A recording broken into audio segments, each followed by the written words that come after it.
Erokamano ahinya. Chal ka gima osemana chaka gia mane Fred wacho cha nikech mae ema dhi doko chuny wach. Gavana akiana chaki maber ni gima rach ni mapiyo piyo kore kwa doje chuny wach.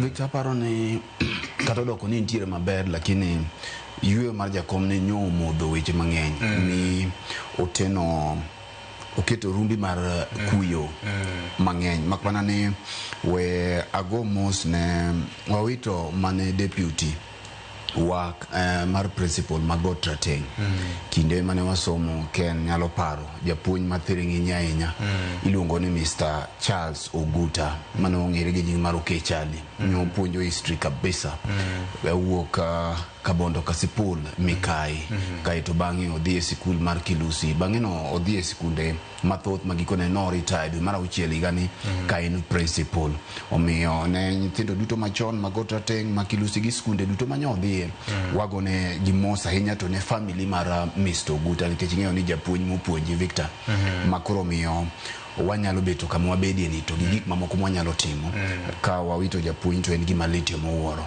omiyo mane madwa mondo mi chiw mos makende ne family mar Mr. Oguta ken nyalo paro Mr. Oguta ne oken japuonj apuonya omiyo jopuonj wetege tete mabende ne ochiegni godo anyalo paro japuonj ma osiepna kabisa Mr. Joel Odidi mabende nation kocha no puonjwa literature ne japuonj mane gitenore go ahinya kaachiel kod Mr. Remjas Odhiamba Nyango mabende ne principal mare omiyo wa timo kuyo